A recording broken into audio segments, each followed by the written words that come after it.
In simplifying algebraic fractions, we occasionally need a process known as polynomial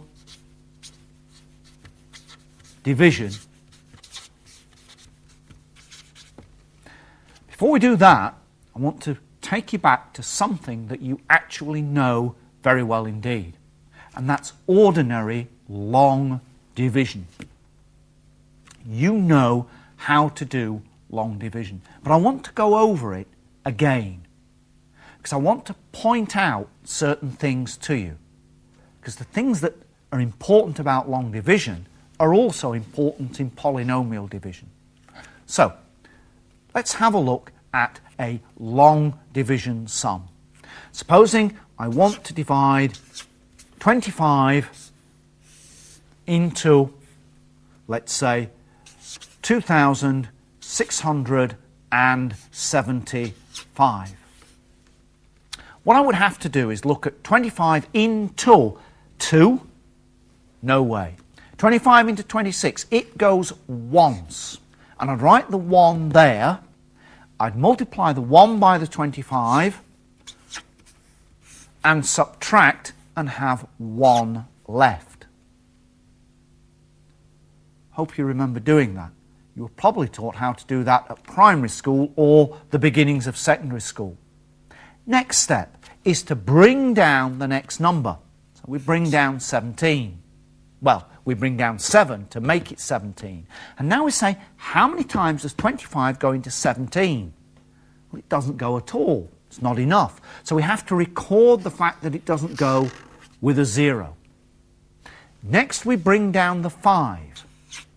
So now we've got 175, and we say, how many times does 25 go into that? And it goes 7. And we can check that. 7 5s are 35, 5 down, 3 to carry. 7 2s are 14, and 3 is 17. Subtract, we get nothing left. So this is our answer. We've nothing left there, no remainder, nothing left over, and there's our answer. 2,675 divides by 25, and the answer is 107. Let's just look at what we did. We did 25 into 26 because that went. We then recorded that once that it went there, multiplied, wrote the answer, and subtracted. We brought down the next number. Asked how many times 25 went into it. It didn't go. We recorded that and brought down the next number. Then we said, how many times does 25 go into that? 7. We did the multiplication, wrote it down, subtracted, got nothing left, so it finished. Now what we're going to do now is take that self-same process and do it with algebra. So, let us take this, 27x cubed plus 9x squared minus 3x minus 10, all over 3x minus 2. We want to divide that into that. We want to know how many times that will fit into there. So we set it up exactly like a long division problem. We're dividing by this. This is what we're dividing into. 27x cubed plus 9x squared minus 3x minus 10. So we ask ourselves, how many times does that go into that? A bit difficult. What we ask ourselves is, how many times does the x bit go into this bit? Just like we asked ourselves how many times the 25 went into the 26. How many times does 3x go into 27x cubed? The answer must be 9x squared, because 9x squared times by 3x gives us 27x cubed. And we need to record that, but we need to record it in the right place. And because these are the x squareds, we record that above the x squareds. So now we do the multiplication. 9x squared times 3x is 27x cubed. 9x squared times minus 2 is minus 18x squared. And just like we did for long division, we now do the subtraction. 27x cubed, take away 27x cubed, none of them, because we arranged for it to be so. 9x squared, take away minus 18x squared, gives us plus 27x squared.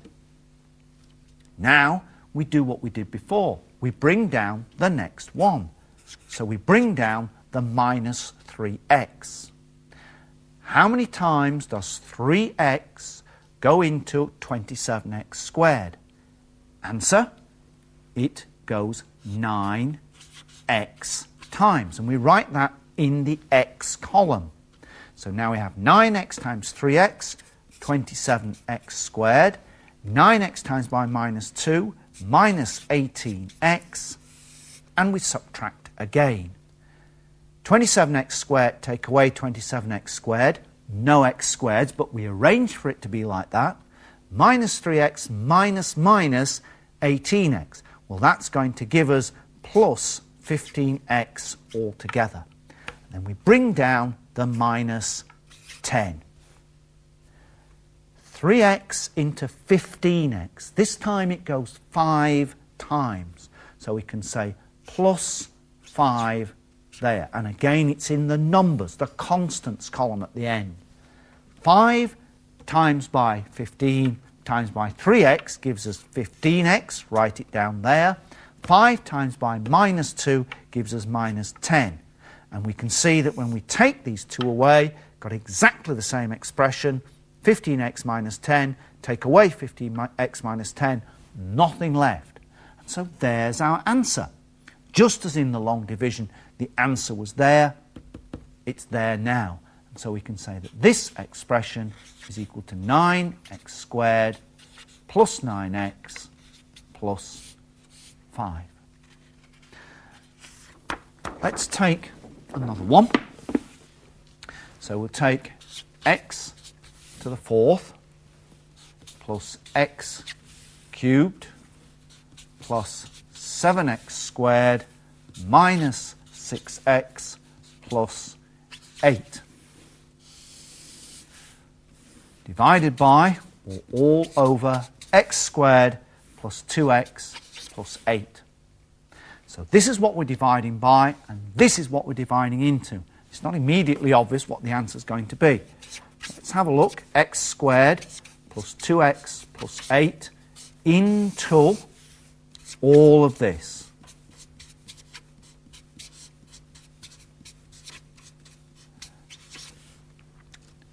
Our first question is, how many times does x squared go into x to the 4th? We don't need to worry about the rest. We just do it on the first 2 bits in each one, just as the same as we did with the previous example. How many times does x squared go into x to the 4th? Well, it goes x squared times. So we write it there over the x squareds. And now we do the multiplication. X squared times by x squared is x to the 4th. X squared by 2x is plus 2x cubed. X squared by 8 is plus 8x squared. And now we do the subtraction. X to the 4th, take away x to the 4th, there are none, but we arranged it that way. X cubed, take away 2x cubed, minus x cubed. 7x squared, take away 8x squared, minus x squared. And bring down the next term. Now we say, how many times does x squared go into minus x cubed? And it must be minus x. And so we write it in the x column and above the line there. Next, the multiplication. Minus x times by x squared is minus x cubed. Minus x times 2x is minus 2x squared. And minus x times by 8 is minus 8x. do the subtraction. Minus x cubed, take away minus x cubed, no x cubes. Minus x squared minus minus 2x squared. Well, the minus minus is a plus, so that effectively that's minus x squared plus 2x squared just gives us x squared.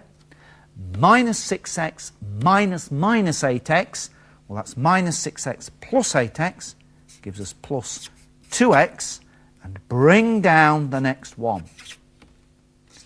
X squared plus 2x plus 8, well, x squared goes into x squared once, and so x squared plus 2x plus 8, and again we can see these two are the same. When I take them away, I will have nothing left, and so this is my answer. The result of doing that division is that. Well, the one that started us off on doing this was, if you remember, x cubed minus 1 over x minus 1. And this looks a little bit different, doesn't it? Because whereas the space between the x cubed term and the constant term was filled with other terms, this one isn't. How do we cope with that? Let's have a look. Remember, we know what the answer to this one is already. So what we must do is write in x cubed and then leave space for the x squared term, the x term, and then the constant term.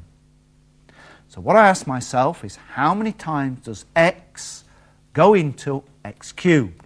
And the answer is it goes in x squared. So I write the answer there, where the x squared term would be. X squared times by x is x cubed. X squared times by minus 1 is minus x squared. And subtract. X cubed, take away x cubed, no x cubes. 0 minus minus x squared is plus x squared. Bring down the next term. There is no next term to bring down. There's no x to bring down. So it's as though I got 0x there. Well, there's no point in writing it if it's not there. So let's carry on. X into x squared. Well, that goes x times. So record the x there above where the x's would be. Let's do the multiplication. X times by x is x squared. X times by minus 1 is minus x. Do the subtraction. X squared take away x squared is nothing. Nothing take away minus x. It's minus minus x. That gives us plus x. Bring down the next term. We have got a term here to bring down. It's minus 1. How many times does x go into x? It goes once. 1 times by x is x. 1 times by minus 1 is minus 1. Take them away and we've got nothing left there. And so this is my answer, x squared plus x plus 1. And that's exactly the answer that we had before. So where you've got terms missing, you can still do the same division, you can still do the same process, but you just leave the gaps where the terms would be. And you'll need the gaps because you're going to have to write something up here in what's going to be the answer.